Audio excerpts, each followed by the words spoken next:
우리 청취자분들 중에서도 실손보험 갖고 계신 분들 참 많으실 겁니다. 국민 4명 중에 3명이 가입해서 제2의 건강보험이라고도 하죠. 그런데 대대적인 손질이 예고됐습니다. 어떻게 달라지는 건지 연금박사 상담센터 이영주 대표에게 들어보죠. 대표님 안녕하세요. 네, 안녕하세요. 이영주입니다. 이 실손보험은 근데 때마다 계속 개편되는 것 같아요. 계속 손해율이 높아지거든요. 그래서 실손보험 상품이 있는데 이제 보험금을 타가신 분들이 많기 때문에 그래서 이제 점점 개편이 돼야 되는 것이고요. 기존 보험과 달리 이게 이제 손해율이 직접 다른 고객에게도 전가가 됩니다. 그런 얘기 혹시 들어보셨어요? 그 전국에 요즘 그 의대 열풍이 계속되고 있잖아요. 네네. 다 학생들이 이제 의사가 되기 위해서 열심히 노력하는데 그 의대 열풍의 원인 중에 하나가 실손보험이다. 아 그래요? 이게 왜 그러냐면 의사라는 직업이 이제 다른 직업에 비해서 더 여유가 있고 돈을 좀 번다라고 이제 많이들 인식하고 있는데 예. 제 의사들이 돈을 벌기 위해서는 이제 돈이 드는 진료를 더 많이 해야 되거든요.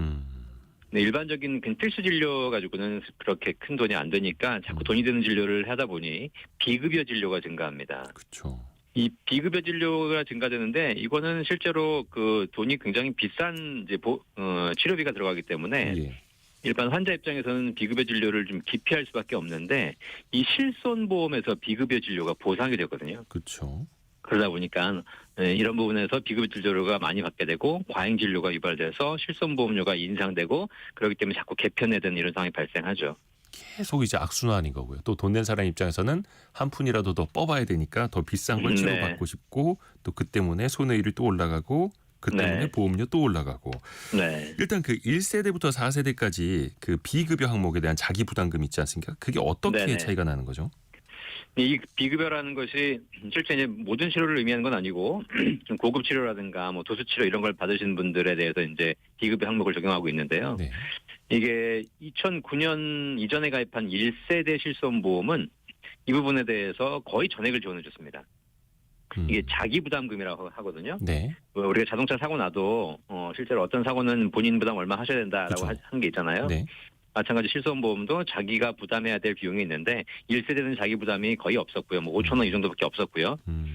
2세대부터는 자기 부담금이 좀 늘어나기 시작했습니다. 그래서 실제 발생한 치료비의 비급여 치료비의 20%는 환자 본인이 부담하셔라. 네. 그렇게 돼 있고 현재 4세대는 30%를 부담하게 되어 있습니다. 실제 치료비가 10만 원이 발생했다. 그러면 3만 원은 본인이 부담하시고 7만 원은 이제 실손보험에서 해결되는 거죠. 자기 부담금이 이제 올라간다는 얘기는 본인 부담금이 늘어나기 때문에 실제로 이제 치료받는 게 좀 줄을 수 있겠지만 그럼에도 불구하고 10만 원짜리 치료를 3만 원에 받을 수 있다고 하니 실제로 비급여 진료를 더 이제 많이 하시게 되는 거고 또 과잉 진료 하는 거고요. 물론 현재 4세대에서는 그 이제 자기 부담금도 있지만 횟수나 총액도 제한을 하고 있습니다. 그런데 이제 그런 부분에서도 아직까지는 이 과잉 진료를 막기는 좀 어려운 상황인 것 같습니다. 근데 이제 문제는 병원 잘 안 가는 분들도 이 실손보험 잘 활용하지 않는 분들도 덩달아서 네. 보험료가 올라간다는 거잖아요. 네, 실손보험이 갱신형 보험료 구조를 갖고 있거든요. 예. 비갱신형 실손은 우리나라에 없고요. 전부 갱신형으로 가입하셨기 때문에 사실 원래 보험료를 내가 한 달에 5만 원씩 뭐 10년 내고 끝난다. 이게 비갱신형이라고 하는데 네. 그렇지 않고 갱신형 보험료를 갖고 있기 때문에 뭐 빠르게는 1년, 길게는 5년 단위로 보험료가 올라갑니다. 자, 그런데 이제 보험료가 올라가다는 얘기는 전체 가입자의 손해율을 적용해가지고 보험료를 올리거든요. 나는 실제로 병원을 한 번도 간 적이 없고 뭐 치료비 받은 적도 없고 보험금 받은 적도 없는데 내 보험료가 계속 올라가는 거죠. 네. 실제 조사 결과를 봤더니 가입자의 9%가 80%의 보험금을 수령한다고 하더라고요. 나머지 91%는 실제로 한 20%의 보험금만 받아가시기 때문에 대부분 다 별로 안 받아가시지만 9%가 많이 받아가고 이러다 보니까 이제 보험료가 올라갈 수밖에 없고 선의의 피해자가 발생하죠. 올해 지금 실손보험료 인상이 예정돼 있거든요. 예. 올해 지금 평균 인상률이 7.5%입니다. 그래서 지금 실손보험 가입자의 평균적으로 보험료가 7.5% 인상된다고 보시면 되고 근데 이번에 좀 특이한 건 뭐냐면 1세대, 2세대가 원래는 훨씬 더 보험료 인상률이 높았는데 네. 올해는 1세대, 2세대 옛날에 가입하신 분들의 인상률은 한 2에서 6% 정도고요. 3, 4세대 최근에 가입하신 분들은 보험료가 별로 인상 안 될 줄 알았는데 이분들의 인상률이 10%에서 많게는 20%까지 인상이 됩니다. 점점 많이 올라가기 때문에 내가 이번 달까지 보험료 3만 원 냈다? 그럼 다음 달부터는 3만 5천 원, 4만 원도 낼 수가 있는 거죠. 근데 가입자 100명 중에 9명이 전체 보험금의 80%를 받아간다. 네. 아이고. 그리고 또 그 실손보험료가 천차만별이더라고요. 또 세대별로도 그렇고. 요즘 실손보험료는 어느 정도 됩니까? 지금 4세대 실손보험인데요. 이걸 가입하신 분들은 이제 사실 보험료는 그렇게 비싸지 않습니다. 뭐 20, 30대는 한 2, 3만 원이면 되고요. 네. 한 5, 60대 가도 한 5만 원 정도면 실손보험을 월 5만 원 정도의 보험료로 가입할 수 있거든요. 네. 그러니까 가입할 때 큰 부담은 안 되는데 이게 이제 점점 갱신이 되면서 올라가니까 문제고요. 실제로 1세대에 가입하신 분들은 1세대 2009년 이전에 가입하신 분들은 가입할 때는 2, 3만 원이었는데 지금은 월 10만 원, 15만 원 이상 보험료가 갱신돼서 납입하는 경우도 굉장히 많습니다. 그래서 정부가 실손보험 자체를 개편하겠다라는 카드를 이제 꺼내 들었는데 그러면 핵심적으로 어떻게 바뀌는 겁니까? 아직 구체적으로 정확한 안이 나온 건 아니지만 대략적인 기여를 보시면 5세대 실손을 출시하겠다라고 했어요. 네. 아마 내년 정도 출시 예정인데요. 중증 질환과 비중증 질환을 나눠서 비중증 질환은 아예 보장 금액 자체를 줄여버리겠다. 뭐 5천만 원 한도를 한 1천만 원으로 줄이겠다 이런 거고요.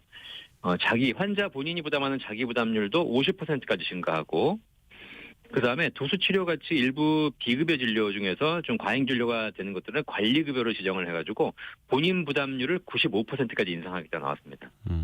사실상 이제 내 돈을 다 내고 받아야 되기 때문에 불필요한 진료는 받을 수 없게 되는 그런 걸로 바뀌는 거죠. 그러니까 비중증, 비급여에 한해서 자기 부담금을 더 높여버리겠다, 보장 한도를 축소하겠다. 이게 5세대 실손이 될 수 있다라는 거네요. 그렇죠. 네. 그러면 기존 실손보험은 어떻게 됩니까? 소급 적용이 됩니까? 3세대, 4세대 실손보험 가입자들은 네. 이 5년 단위로 갱신이 되면서 약관 변경이 가능합니다. 그러니까 지금 만약에 5세대가 나오면 그냥 3, 4세대는 자동으로 5세대로 바뀌는 겁니다.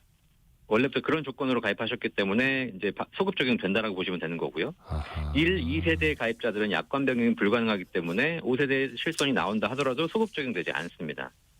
그런데 대신에 이제 1, 2세대가 이제 보험금 타가는 비율이 높기 때문에 실제로 이런 경우에는 지금 발표에 의하면 1, 2세대 실손 가입자들은 보험사에서 보상금을 주고 5세대로 전환을 권유할 계획이다 이렇게 얘기하고 나왔거든요. 그만큼 이제 이렇게 과잉 진료로 인해서 1, 2세대의 보험 어떤 남용이 좀 심각한 거죠. 근데 3, 4세대 실손보험은 나중에 5세대 실손보험이 나오면 그냥 자동으로 갱신되면서 네. 보험의 성격이 이제 바뀌는 거고요. 그렇죠. 윤인희 님이 저도 실손보험 청구를 5년 동안 안 했었는데 매년 보험료가 상승해서 왠지 손해보는 느낌이에요. 이렇게 보내주셨고요. 맞아요. 근데 이렇게 느끼시는 분들 많을 것 같은데요. 그렇죠. 일부로 의료 쇼핑을 하는 이제 분들이 약간 문제가 되는 것이고 이제 선의의 많은 가입자들이 불만이 생기지 않습니까? 네. 그래서 이번에 보험료가 올라가는 것도 뭐 그런 어떤 특정 계층에게만 더 올라가는 것도 좀 있겠지만 네. 전체적으로 올라가다 보니까 앞으로는 이제 필수 치료와 과잉 치료를 제대로 구분해서 필수 치료를 받으신 분들, 도수 치료 받다 하더라도 필수로 받으신 분들 계시거든요. 이분들은 좀 제대로 구분해서 보험료 인상에 대해서 정리할 필요가 있을 것 같고요. 또 이렇게 핀셋 규제해가지고 이것 때문에 딱 이렇게 올리겠다라고 했지만 오히려 다른 또 치료로 전이돼가지고 쪽에서 의료 쇼핑이 발생할 수 있는 거기 때문에 이런 걸 미리미리 좀 국가에서 대비할 필요가 있을 것 같습니다. 마지막으로 짧게 그 실손보험 가입자들은 이거 갈아타는 게 낫습니까? 일단 본인의 상태를 보면서 결정하셔야 되겠지만 네. 지금 나온 게 내년에 5세대가 출시되면 보상금을 지원한다는 얘기가 나왔어요. 그렇다면 1, 2세대 가입자들은 조금 기다리셨다가 본인의 실손보험을 전환하신다 하더라도 보상금 받고 갈아탈 수 있는 방법이 있으니까 네. 그걸 한번 기다리시는 게 어떨까라는 생각이 듭니다. 3, 4세대는 나중에 갱신될 때 5세대로 바뀌는 거고 1, 2세대 가입자는 보상금이라도 받을 수 있는 걸 나중에 좀 기다려보자. 네, 연금박사 상담센터 이영주 대표였습니다. 고맙습니다. 감사합니다.